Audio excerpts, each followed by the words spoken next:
ग्रंथराज ज्ञानेश्वरी पारायण व भव्य दिव्य कीर्तन महोत्सवाचे उद्घाटन संपन्न।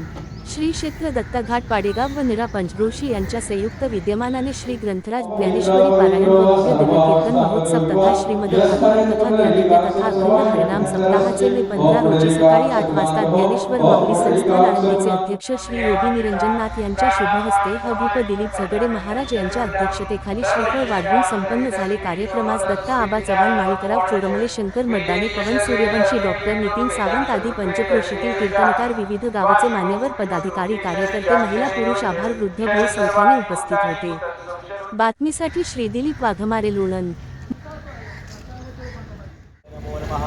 गोविंद हरे मुरारे विनाथ नारायण वासुदेव सद्गुरुदामोदर विष्णुविधि मुकुन्दमाधवगौरमधुः गन्धाक्षरपुष्पं द्रवयामि वरेण पद्मासनासनः गन्धाक्षरपुष्पं द्रवयामि तुम्ही पण या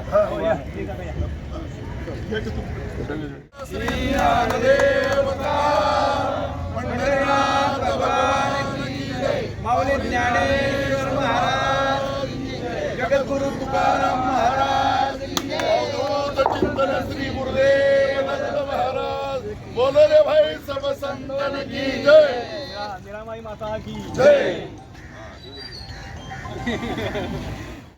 अखंड मंडलाकारं व्याप्तमेन चराचरं तत्पदं दर्शितं येन तस्मै श्री गुरवे नमो नमः।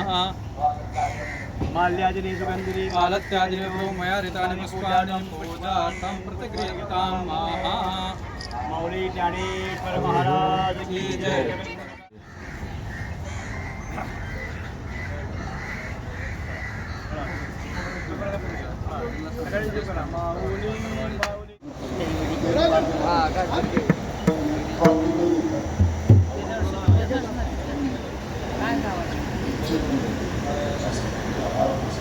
परिसरातून आलेले सर्व शेषानो यदंडेनाथ रोहतिः एतावानस्य महिमादो जायं पुरुषः पादोश्च विश्वभूतानि त्रिपादस्यामि देवी ओम त्रिपाद ऊर्ध्वं पुरुषपादो।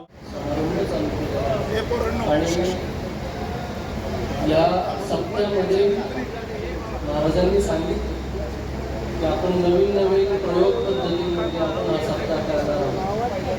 ती भागवत कथा आहे, त्याचबरोबर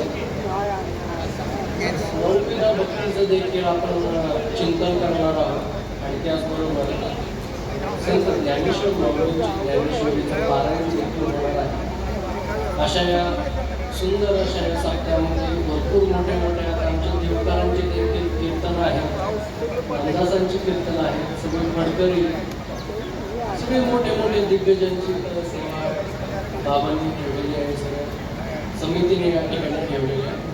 आणि या निमित्त आपल्या सगळ्यांना माऊलींचं चिंतन करता येतं, भागवताचं चिंतन करता येतं, हा एक सुंदर योग आहे।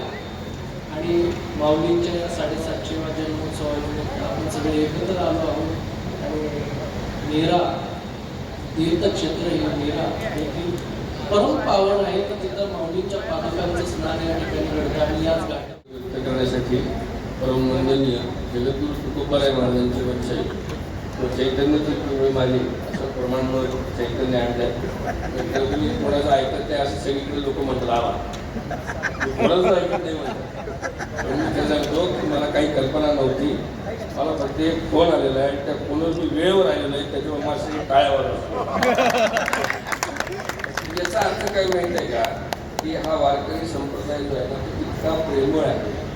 कोणाला नियमसुद्धा पाळवायचे असतील ना तर ते किती सुंदर त्यांनी न रागवता ती एक आदरयुक्त विधी असते, त्याच्यामुळे माझ्यासारखा माणूस सुद्धा वेळेवर येतो हे या वारकरी संप्रदायाचं द्योतक आहे। म्हणून ते खट लोकसुद्धा इथे व्यवस्थित होऊन जातात।